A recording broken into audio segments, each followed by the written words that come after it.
상가는 우리가 반반 나누면 되잖아. 보험금도 나눠야지. 엄마 설득만 잘하면 되잖아. 그러니까 엄마만 잘 얘기하면 우리 둘이 반씩 가져가는 거야. 아빠 돌아가시면 어차피 우리가 다 챙겨야 할 거잖아. 괜히 감정 상하게 하지 말고 알아서 말 잘하자고. 그 말들이 복도 끝 의자에 앉아 있던 제게 작은 바늘처럼 꽂혔습니다. 조용한 병동의 공기 속에서 자식들의 목소리는 또렷했고 그 내용은 믿고 싶지 않은 말들이었습니다. 제 남편은 아직 살아 있었습니다. 암말기 판정을 받고 투병 중인 사람. 그 병실 안에 누워 계신 아버지를 두고 자식들은 그의 죽음을 가정하며 재산을, 보험금을 반반 나누자고 하고 있었습니다. 제 가슴 속이 서서히 차가워졌습니다. 그들은 제 자식들입니다. 제 뱃속에서 나와 제 손으로 키운 아이들입니다. 그런데 지금 남편의 병실 바로 앞에 서서 그 아이들이 나누는 이야기는 사랑도 슬픔도 연민도 없는 그저 계산기 두드리는 소리 같았습니다. 나는 천천히 자리에서 일어났습니다. 모른 척해야 했습니다.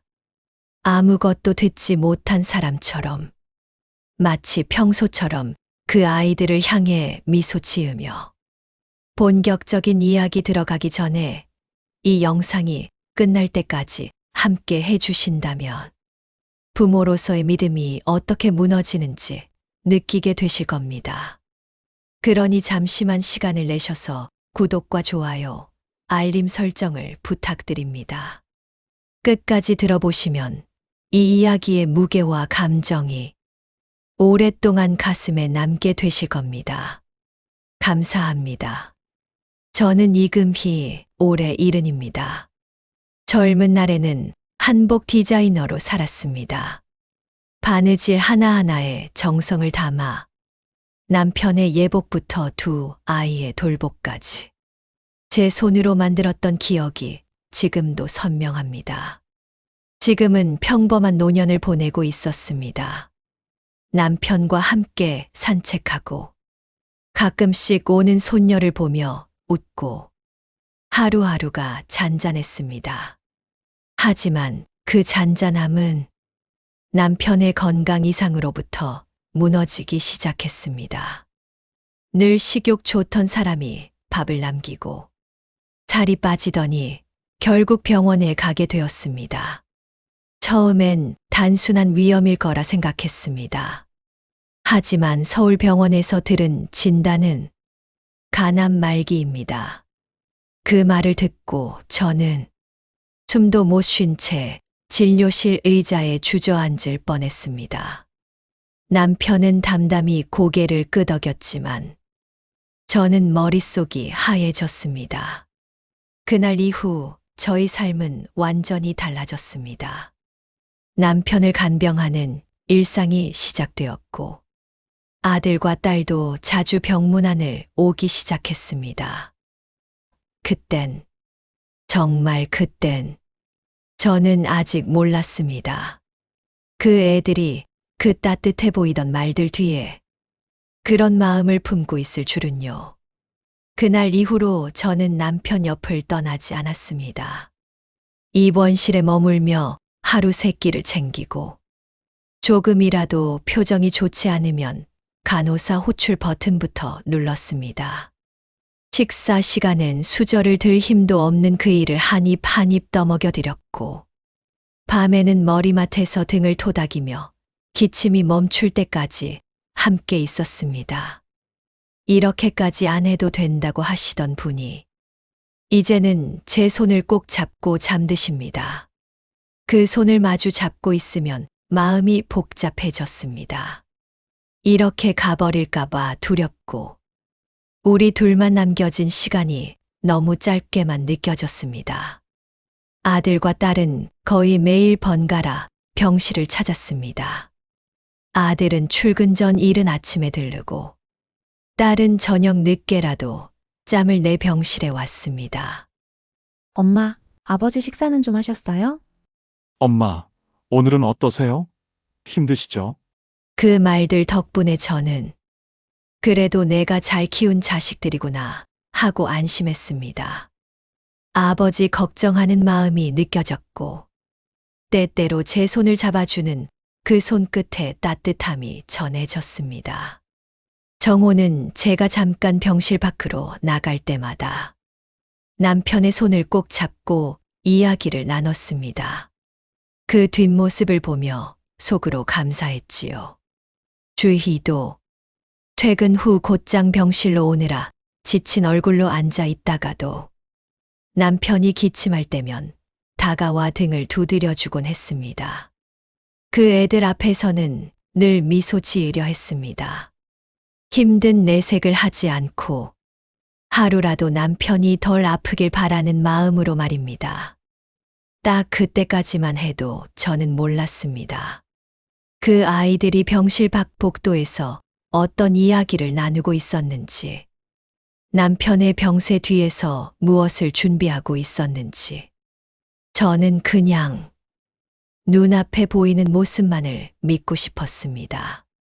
병실 한켠 창밖으론 초여름 햇살이 쏟아졌고, 남편은 그 햇살 아래에서 가끔 웃었습니다.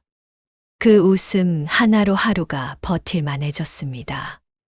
하지만 남편의 상태는 점점 더 나빠졌습니다. 통증은 점점 심해졌고, 먹는 약도 점점 늘어나고, 의사 선생님은 호스피스 병동을 고민해 보셔야 한다고 말했습니다. 순간 가슴이 철렁했습니다. 이젠 끝이 다가온다는 이야기라는 걸 말 안 해도 알 수 있었습니다. 집에 가서 짐을 챙기려던 날, 주희가 먼저 제게 다가왔습니다. 엄마 같이 가요. 운전해 드릴게요. 저는 고마워서 고개를 끄덕였고, 그날 저녁엔 모처럼 셋이서 함께 밥을 먹었습니다. 그런데 식사 내내 자꾸 주희가 핸드폰을 보며 한숨을 쉬고, 정호는 종종 전화를 받고 밖으로 나갔습니다. 뭐 중요한 일 있니? 제가 물었더니 둘 다 고개를 저으며 말했습니다. 아니에요. 그냥 회사 일 좀 있어서요. 그 말을 그대로 믿었습니다. 그날 밤, 저는 남편 옆에 누워 조용히 기도했습니다. 제발 이 사람 한 번만 더 웃게 해주세요. 한 번만 더 애들 손잡고 가족 여행 가게 해주세요. 하지만 그 기도는 너무 늦게 올린 소원이었을지도 모르겠습니다. 그날도 병원에 바람이 불었습니다. 창문이 열려 있었던 것도 아닌데 병동 안 어딘가에서 흐르던 그 바람은 마음까지 서늘하게 했습니다. 남편은 의식이 희미한 상태였고 병실은 침묵에 잠겨 있었습니다. 저는 간호사에게 전달할 약 봉투를 챙기고 복도로 나왔습니다. 엘리베이터 앞쪽 병실 끝 복도에 앉아 잠깐 숨을 고르고 있는데 익숙한 목소리가 들렸습니다. 상가는 우리가 반반 나누면 되잖아. 보험금도 나눠야지. 엄마 설득만 잘하면 되잖아. 그러니까 엄마만 잘 얘기하면 우리 둘이 반씩 가져가는 거야. 아빠 돌아가시면 어차피 우리가 다 챙겨야 할 거잖아. 괜히 감정 상하게 하지 말고 알아서 말 잘하자고. 그 말들이 제게 작은 바늘처럼 꽂혔습니다. 그 순간이 제가 처음으로 자식들에 대해 이심이라는 것을 품게 된 순간이었습니다. 지금 뭐라고 했지? 제 귓가에 또렷이 맴도는 그 말들이 믿기지 않아 저는 그대로 얼어붙었습니다. 그들은 남편의 병실 앞 복도에서 아직 살아있는 아버지를 두고 그의 사망을 전제로 재산과 보험금을 계산하고 있었습니다. 제 가슴속이 차갑게 식었습니다. 그 말들이 꿈이었으면 좋겠다고 바랐습니다.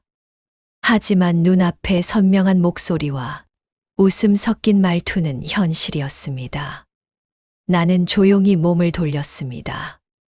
아무것도 들은 적 없다는 듯이 마치 평소처럼 그 그 아이들 앞에 나타났습니다.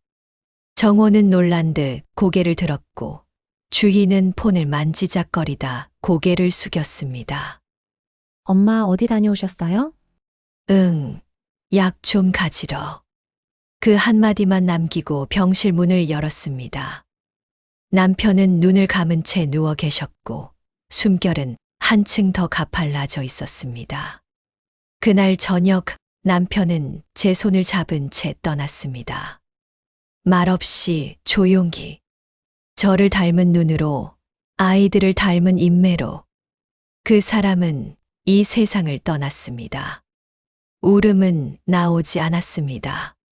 가슴 안에 돌멩이를 하나 삼킨 듯 말 그대로 먹먹함만이 남았습니다. 자식들은 곧바로 장례식 절차를 논의했습니다. 정호는 스마트폰을 들고 보험 관련 연락처를 찾았고 주희는 상조회사와 통화하며 부고장을 작성했습니다. 저는 묵묵히 남편의 손을 닦아드렸습니다. 마지막까지 당신 손엔 따뜻함이 남아 있었습니다. 그날 밤 저는 혼자 장례식장을 지켰습니다. 아무도 없는 빈소에서 작은 유품 상자를 바라보며 생각했습니다. 이제 나는 어디에 기대야 할까? 그리고 저 아이들은 무엇을 위해 저리도 서두르는 걸까? 다음 날 아침 장례식이 시작되었고 저는 꾹 참고 흰 수건을 들었습니다. 남편의 영정을 바라보며 속으로만 중얼거렸습니다.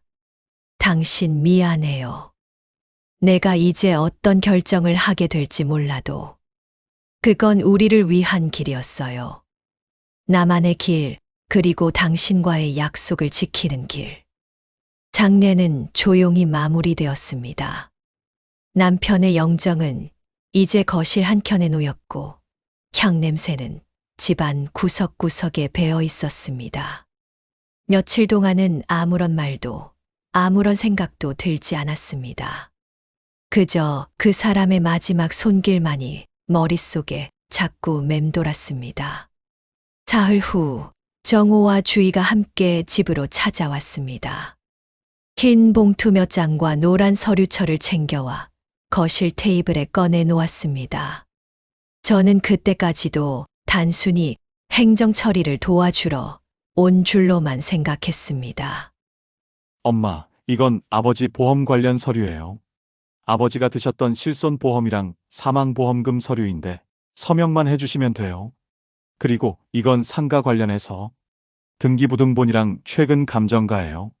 세금 문제도 있으니까 우리가 알아서 정리할게요. 순간 제가 뭔가를 잘못 들었나 싶었습니다. 그 애들은 너무 자연스럽게, 너무 익숙하게 말하고 있었습니다. 보험금은 생각보다 괜찮게 나올 것 같아. 상가도 요즘 시세 기준으로 하면 9억 정도는 돼. 9억이면 반반 나누면 4억 5천씩이네. 그럼 보험금도 그렇게 나누는 걸로 하자.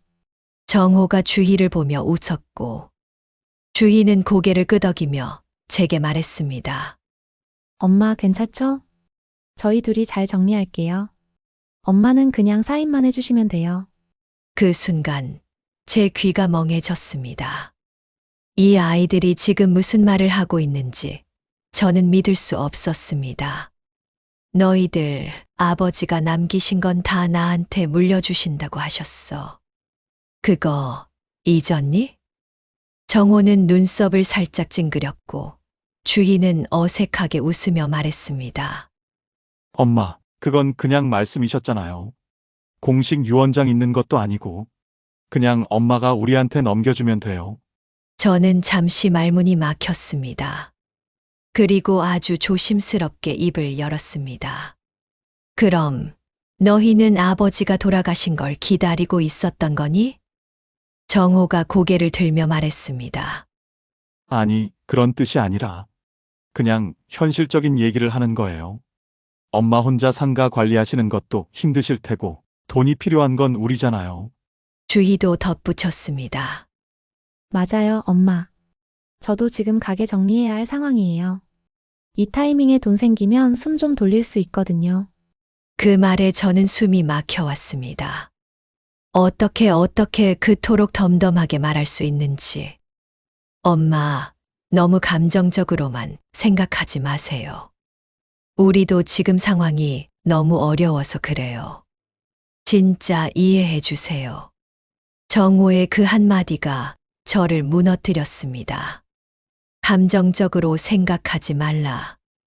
남편을 묻은 지 며칠 되지도 않았는데 그 사람의 유품을 정리하기도 전에 이 아이들은 돈 이야기를 꺼내고 있었습니다. 저는 자리에서 천천히 일어섰습니다. 서류는 나중에 이야기하자.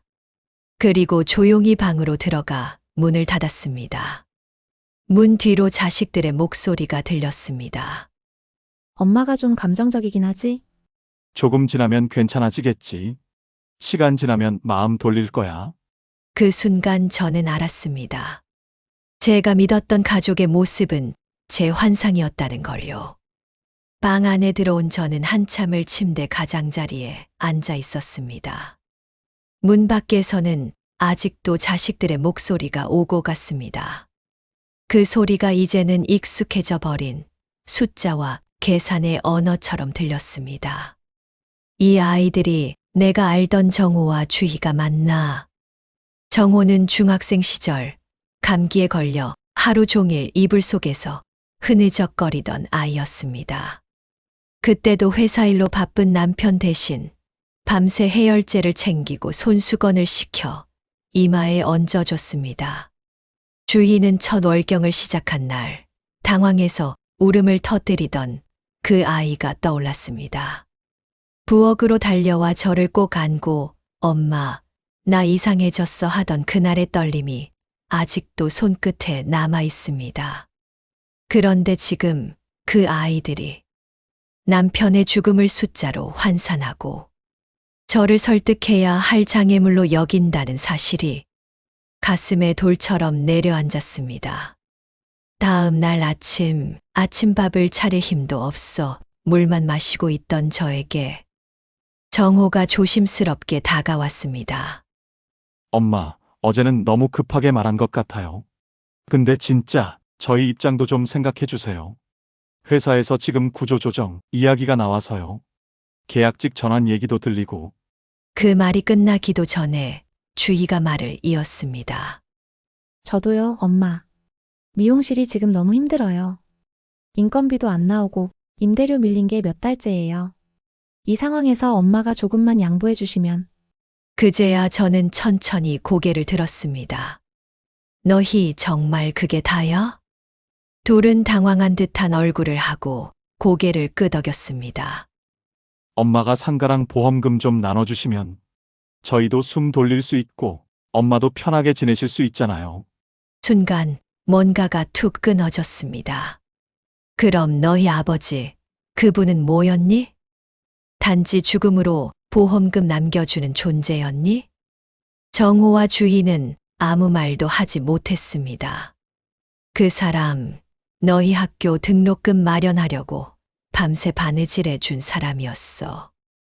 새벽 배송 시작하고도 얼굴 한 번 찡그리지 않고 온몸이 아파도 애들만 잘 되면 됐다고 하던 사람이었어. 제 목소리는 떨리고 있었습니다. 하지만 그 눈물은 흘러내리지 않았습니다. 이제 그 사람은 너희에게 남은 돈 한 묶음일 뿐이구나. 정호가 조심스럽게 말했습니다. 엄마, 그게 아니고 우리가 너무 몰아붙였던 것 같아요. 죄송해요. 근데 우리도 진짜 힘들어요. 저는 더 이상 듣고 싶지 않았습니다. 그 얘기는 나중에 하자. 지금은 아직 장례 끝난 지 며칠 되지도 않았잖니.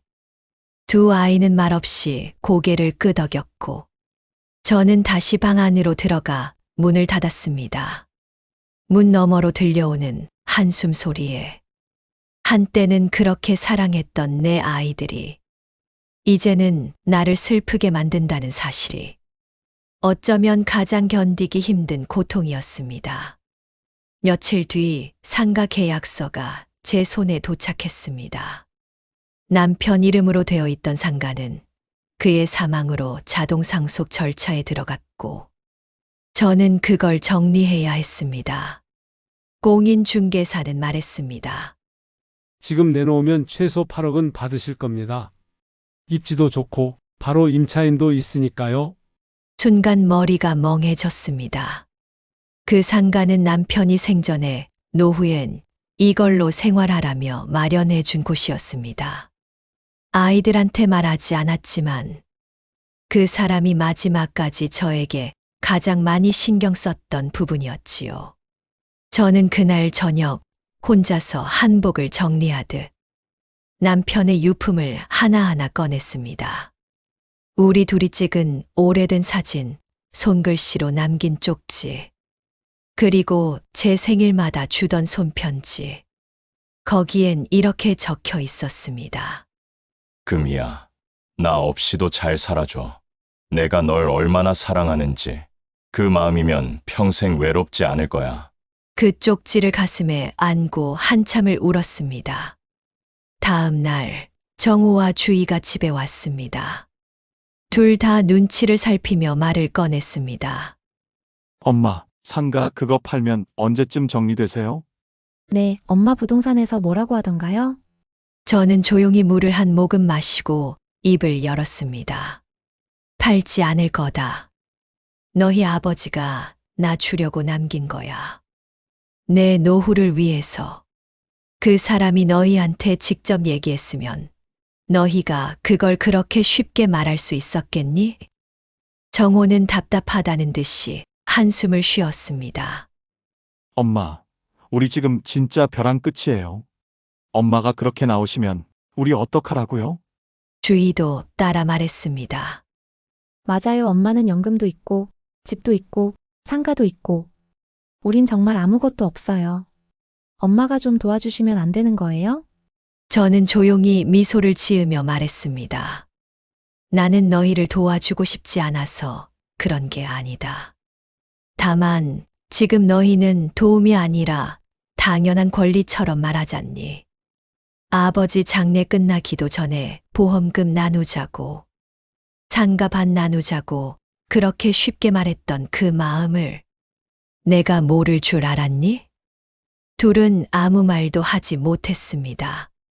정호가 조용히 고개를 숙였고 주희는 눈물을 훔쳤습니다. 그 모습을 보면서도 제 마음이 흔들리지는 않았습니다. 저는 아이들이 미운 게 아니었습니다. 그저 그 아이들의 욕심을 남편의 따뜻한 마음 위에 얹히게 하고 싶지 않았습니다. 그날 밤 저는 결심했습니다. 이제 남은 삶은 남편의 뜻대로 내 몫으로 살아야겠다고.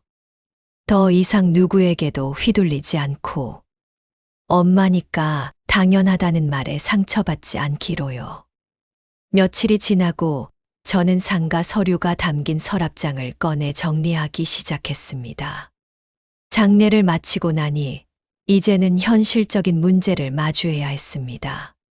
서류들 사이로 하나의 봉투가 눈에 띄었습니다. 남편 글씨로 제 이름이 적혀 있었습니다.